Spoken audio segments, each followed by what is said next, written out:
if there isn't business value attached to the thing you're trying to solve, it's never going to make it to production. Hello IPXers, we are at Things Conference. We're here joined by James. Hi there. We've been talking about, it's from a company called Edge Impulse.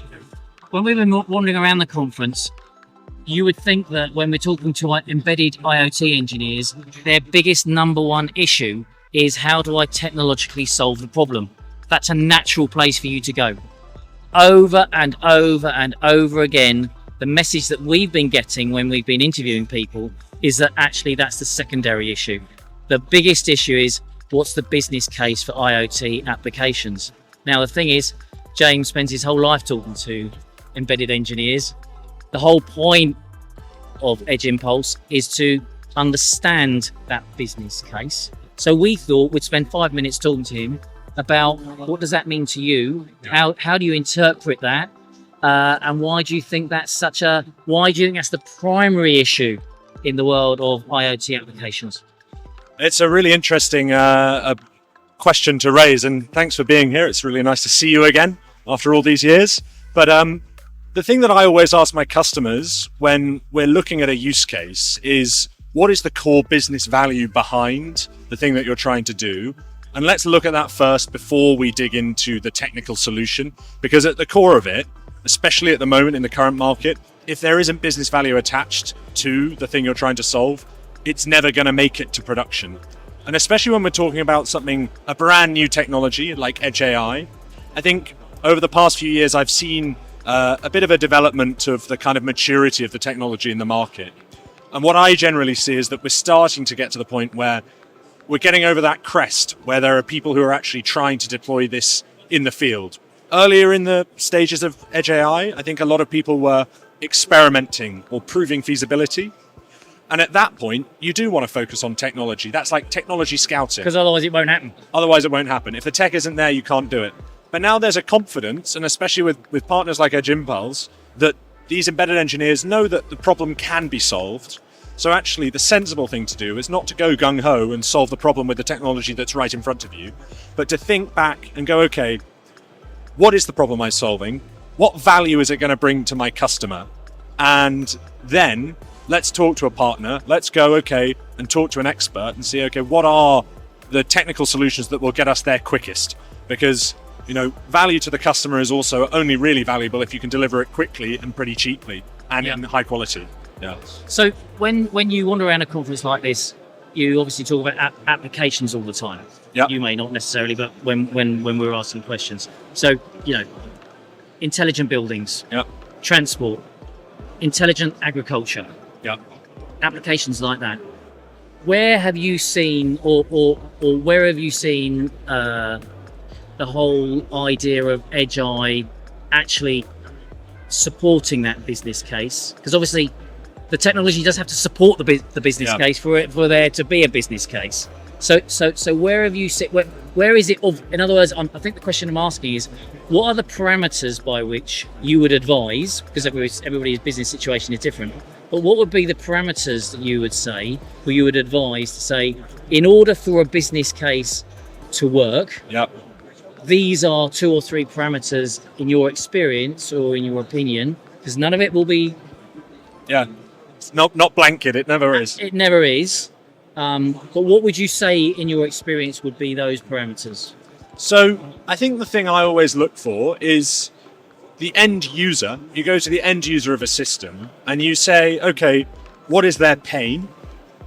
So if I'm on a production line and we have to stop our production line once every 3 weeks because a part fails or something comes out that doesn't look right, and that downtime costs us time and money. The pain has to be financial or time-based. Right, so that's predictive maintenance then, would that be? That's predictive maintenance or automatic inspection, just an example. But you're going to the root of the pain of the end user of this device. And then you work back from there and you go, okay, so if that's pain, how do we currently solve it? Okay, we have a human go in and look at the part and say, oh, we had short shot there in our injection molding process. Let's go and tweak the settings and go back to square one. That's the insight. So we're looking for pain and we're looking for an insight that currently a human delivers, or we currently get a subpar insight from something like, oh, okay, just a basic threshold on a sensor value. Most IoT devices up till now basically rely on either sending raw sensor data back, or just a threshold. So it's digital. It's digital. It's like, did the temperature go above Y? Yep. But then you need a human to interpret that temperature being too high or the river level being too high. So a pain point, an insight, and then some kind of sensor attached to it that we can use to get you that insight with AI. That's how we generally go in and start.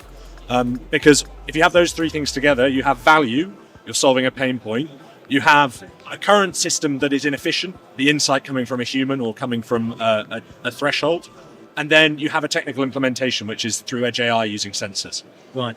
So those are James's 3 rules. Now that's very important because we did an interview last week where 5 rules came out. You've just added 3 rules, and that's very insightful for our community because I would describe, however ridiculous this sounds, the modern world of IoT implementation. We're still in the Wild West. We're still working it out. All those things that you just described. I mean, AI, real, true AI implementation where AI can do those subtle things where it's not just a digital, this is what I'm looking for, sending it out to the cloud. That's not really been with us. Is that sincerely, genuinely with us now? I would say it is. We're starting to see it really roll out. Right. But it's only in the last couple of years that I've seen it make it to production. And I think the thing to remember is that you see generative AI as a thing in the market, as something that is really hyped up. But actually, AI in our case, and Edge AI in particular, is we only use AI because it's the best technique available. Yeah. If something comes around tomorrow that provides a similarly low power, insightful, and accurate method of detecting insights, we'll use that. We always want to provide you with the most efficient, most accurate, and most sensible solution to give your customer an insight. And that's really kind of the way I like to think of it when I'm talking to design engineers and embedded engineers and systems engineers. Because for them, it's all about making the most efficient use of the resource that you have and providing some value and some feature. And you want to make it as limited as possible, really. You don't want your use case to boil the ocean. You want it to be very simple and solve a simple problem, because then it's simple to look after and simple to implement. Yeah. So one last question, because this also comes up. So we got James's 3 rules to implement your IoT project, which is very cool. Once you've done that, there are 3 very simple questions you need to ask yourself. In your experience then, because maybe this is another conversation for another time, what in your experience then is the technological, because we're not going to go into a deep dive in that, but in your experience, if you're looking at the system, which bit of it at the moment would you intuitively go, right, let's look at that now? Because that's the bit that I'm going to go to first. And so your customers, your viewers, what kind of industries are they looking at? Where's the biggest focus area for you? Because I think it's entirely industry dependent. Industrial automation. Yeah, so industrial automation, obviously the first thing that would spring to mind is something like predictive maintenance. So trying to detect when something fails in a smarter way than just waiting till it stops working. So that you can, fix it. That's a really tough problem to solve. But actually, if you boil it down to its core components, it's actually fairly simple. We have a technical approach called anomaly detection, where you can train a model based on known good data. So you take a device like this, accelerometer in it, stick it on an industrial motor, and I've just bought my industrial motor. It's working, so I don't have any data for what a failure looks like. But it is giving you good data to tell you it's working. So what we do is we can train a model based on that good data and then deploy it to this device and have it run in the field, and then it will flag up whenever anything unusual happens. Yes. And actually, that's a first step of an iterative process in developing your model. So what I would say to all of you out there is, don't try and solve the entire problem all at once. You want to limit your use case down to the simplest thing to solve. In this case, good or bad. Yes. And then what you can do is you can bring a human in. You can bring in Greg on the shop floor to say, okay, we've flagged up an anomaly. Can you go and check that machine? Oh, the bearing's failing on the main shaft. Suddenly we have 3 weeks of bearing failure data that we can now use to update this model to say, okay, now if we see that kind of signature, that's bearing failure. Right. But it's also still going to tell you if something else happens. Right. So you bring the human along on that journey to improve the intelligence of your device. Yes. So forgive me, but I thought you were going to go in a completely different direction. Yeah. So you gave me a completely different answer to what I thought you were going to give me. So I wondered whether, when I asked you that question, I thought you might go the sensor, or you might go the communication, or the battery life, or it might. But where you went straight to data. Yeah. You went straight to data. It's all about data. Yeah. And if you were Ivan's talk earlier, and it's on the YouTube, it's worth checking out. We talk a lot about actually the place of Gen AI in Edge AI world and in the IoT world, and it's all about data. It's about helping you clean your data. It's about helping you generate data. It's helping you label your data. All we really care about, because data is the hardest thing. Sounds like James has got some other rules to go to follow when you're starting your IoT project. But it's really the thing that most of our customers find challenging is getting good quality data and making sure that you can grow your data set over time. So that's what we've really been focusing on product-wise this year, is making the data journey as comprehensive as possible, because that's the most difficult bit. Right, very good. James, thank you very much. Nice to chat again. Very good, very good. See you again soon, Guy. Go and talk to Edge Impulse if you want to understand, first of all, how you get your business case sorted out, and then secondarily, which we didn't talk about, but why it's all about data, and why understanding your data and good data.